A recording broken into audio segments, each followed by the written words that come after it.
প্রকৃতির রাজ্যপাটে এখন হিমবুড়ির রাজত্ব। হাড় কাঁপানো শীতে জুবুথুবু প্রায় সব কিছু।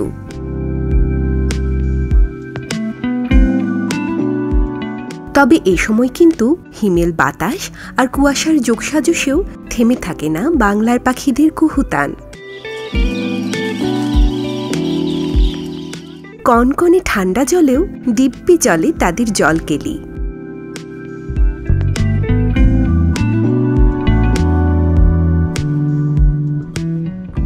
প্রাণ প্রাচুর্যে ভরপুর আমাদের বাংলাদেশে আছে এমন অসংখ্য পাখি। বিশেষ করে এদেশের বনাঞ্চলগুলোতে দেখা মেলে নানা বর্ণের নানা রঙের হরেক রকম পাখি।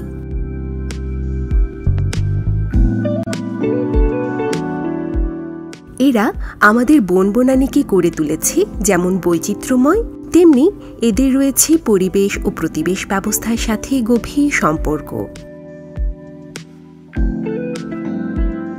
মাথায় বড় ছুটি ও লম্বা লেজের চমৎকার একটি বনের পাখি ভীমরাজ। আমাদের চারপাশে সচরাচর দেখা মেলে যেসব ফিঙে পাখি, তাদের মধ্যে এই প্রজাতিটি সবচেয়ে বড়। মাথার উপর বাঁকানো বাহারি ঝুঁটিখানা তার দারুণ নান্দনিক। লেজের শেষ ভাগটি দুটো সরু অংশে ভাগ হয়ে লম্বাটে আকার নিয়েছে। দেখে মনে হয় ভীমরাজের এই লেজ বুঝি হাওয়ায় দোলানো কোনো মায়াবী পালক।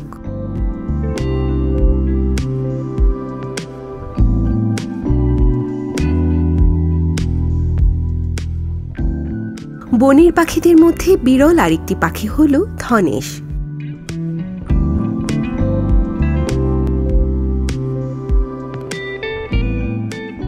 বড়সড় আকার ও লম্বা লেজের এই পাখিটির ঠোঁটও বেশ লম্বা এবং মোটা। স্বভাবে লাজুক ধনেশ গভীর জঙ্গলে বিচরণ করে। আমাদের আশেপাশে ময়না বা শালিকের বহু প্রজাতি সহজে দেখা মিললেও শুধু পাহাড় ঘেরা বনেই দেখা মেলে পাহাড়ি ময়না। হলদে কমলা ঠোঁট ও কালো দেহের মাঝারি আকৃতির এই পাখিটি একান্তই বনের পাখি। চিরসবুজ বন ও পত্রঝরা বনের আরেকটি বর্ণিল পাখি সোনা কপালি হরবোলা। বনের পাকুর, বট বা ডুমুর গাছের পাকা পাকা ফল খেতে এরা দারুণ ওস্তাদ।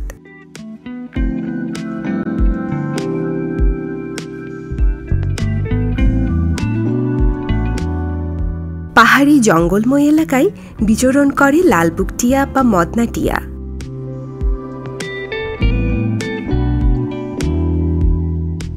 আরও আছে লটকন টিয়া।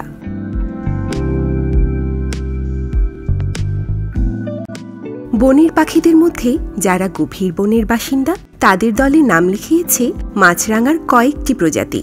এদের মধ্যে খয়রা মাথা মাছরাঙা, কালোটুপি মাছরাঙার মতো কিছু প্রজাতি রয়েছে যাদের দেখা মেলে কেবল সুন্দরবনেই।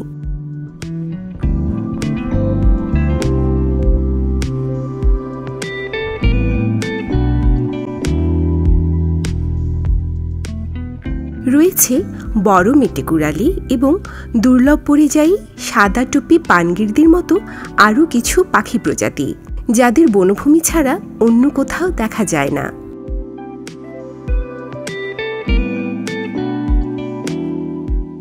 এদিকে সবুজের আচ্ছাদনে রঙের পসরা সাজাতে পিছিয়ে নেই মৌটুসি, বেগুনি গলা মৌটুসি, সিঁদুরে মৌটুসি, লালপিট ফুলছুরি, বনমালী, ছাতারে, বুলবুলি ও বসন্ত পাখিরা।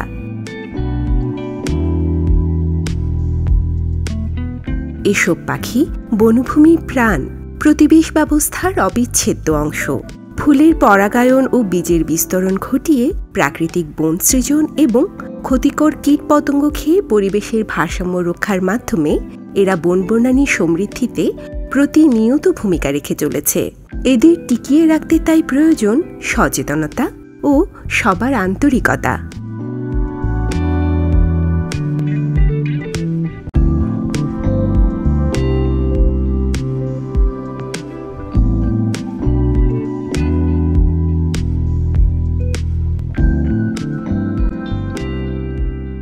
প্রিয় দর্শক, আমাদের ভিডিওটি যদি আপনাদের ভালো লেগে থাকে তাহলে আমাদের চ্যানেলটি সাবস্ক্রাইব করুন এবং লাইক, কমেন্ট, শেয়ার করে প্রকৃতি কথার সাথেই থাকুন।